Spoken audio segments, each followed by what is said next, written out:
बिस्मिल्लाहिर्रहमानिर्रहीम। अस्सलाम वालेकुम स्टूडेंट्स। आज हम 10th कंप्यूटर का नेक्स्ट लेक्चर नंबर 4 डिस्कस करेंगे। लास्ट टाइम हमने सी लैंग्वेज का स्ट्रक्चर डिस्कस किया था।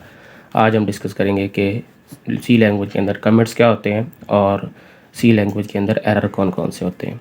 तो सबसे पहले कमेंट्स क्या होते हैं, तो उसके लिए थोड़ी सी एग्जांपल अगर आपको मैं दूं कि कमेंट क्या होते हैं। जैसे कि अभी क्लास में जब कोई टीचर पढ़ाना शुरू करता है, कोई बुक आपने खोली हुई है, तो कोई ऐसा पॉइंट टीचर बता देता होता है कि ये वाला पॉइंट एग्ज़ाम के लिहाज से अहम है, तो स्टूडेंट उसके ऊपर एक नोट लिख लेते होते हैं, इम्पॉर्टेंट या आईएमपी कुछ भी लिख लेते हैं अपनी याद दहानी के लिए कि ये वाली चीज़ जो है वो इम्पॉर्टेंट है।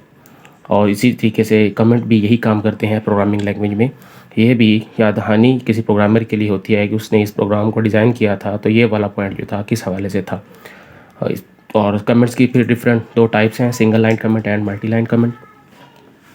सिंगल लाइन कमेंट हमारे पास क्या होगा कि ऐसा कमेंट जो ना एक ही लाइन में हम उसको फिनिश करेंगे। फॉर एग्जांपल इसकी स्टार्टिंग कैसे होगी, हम इसको डबल स्टैरिक से स्टार्ट करेंगे, डबल फॉरवर्ड स्लैश ये स्टार्ट होगा और एक ही लाइन में इसने एंड होना है।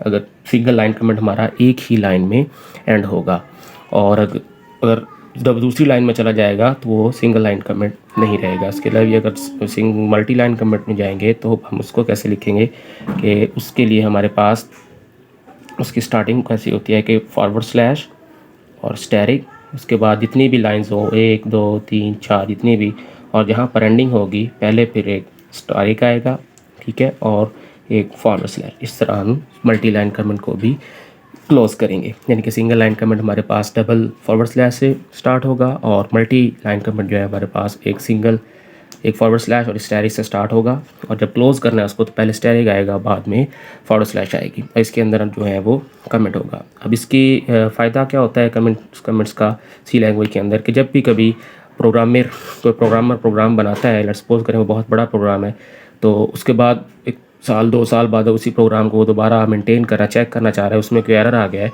तो अगर उसने उसमें कमेंट्स का इस्तेमाल किया होगा तो उसको आसानी होगी उसको दोबारा रीड आउट करने में, उसको समझने में कि इसमें क्या क्या पॉइंट जो है वो ऐड है। या ऐसे कह सकते हैं कि कमेंट जो है एक सी लैंग्वेज के अंदर डॉक्यूमेंट का काम भी करते हैं, कि याद दहानी के लिए लगाए जाते हैं कि ये प्रोग्रामर ने, वही प्रोग्रामर अगर 1 साल के बाद या वो प्रोग्रामर चेंज हो जाता है, उसकी जगह पर कोई नया प्रोग्रामर आकर उसी प्रोग्राम को कंटिन्यू करता है, तो उसमें अगर कमेंट का इस्तेमाल होगा तो उसको ईजिली पता चल जाएगा कि इसके अंदर कौन कौन से फंक्शनैलिटी जो है वो इस्तेमाल हुई है।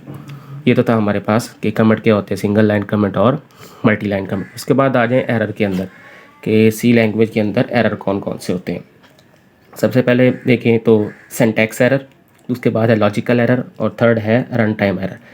सिंटैक्स एरर क्या होगा, नाम से ही है कि इसमें सिंटैक्स, जब भी सी लैंग्वेज जो है हमें पता है, हमने स्ट्रक्चर भी डिस्कस किया था, और ये केस सेंसिटिव भी है, तो जब भी सिंटैक्स इसका चेंज होगा, तो ज़रा सा भी चेंज होगा तो वो एरर आएगा, उसको हम कहेंगे सिंटैक्स एरर।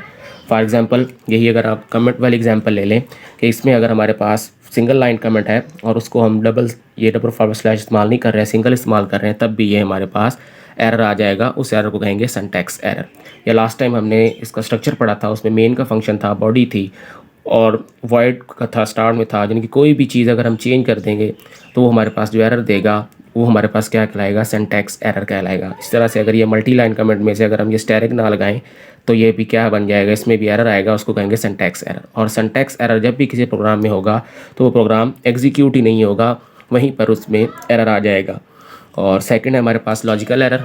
लॉजिकल एरर क्या होता है, लॉजिकल एरर जब उस फंक्शन के अंदर कोई फंक्शनैलिटी, प्रोग्राम के अंदर कोई फंक्शनैलिटी इस्तेमाल कर रहे हैं, उसमें हम लॉजिक में कोई मिस्टेक कर देते हैं, तो उसको हम कहते हैं logical error. Logical error syntax error की तरह नहीं होगा कि जब भी जैसे सिंटैक्स एरर आ रहा था तो प्रोग्राम रन ही नहीं हो रहा था, जबकि लॉजिकल एरर अगर कोई आ भी जाता है तो प्रोग्राम रन ज़रूर हो जाएगा, लेकिन हमें उसका आंसर जो है वो डिफरेंट मिलेगा या लॉजिक जो है वो चेंज मिलेगा। और तीसरे नंबर पे है हमारे पास run time error. Run time error क्या होता है हमारे पास, कि जब हम किसी प्रोग्राम को रन कर देते हैं, या ऐसे कह लें कि इलीगल ऑपरेशन जब हम करवा देते हैं किसी भी प्रोग्राम में, तो उसमें जो एरर आता है उसको बोलते हैं रन टाइम एरर।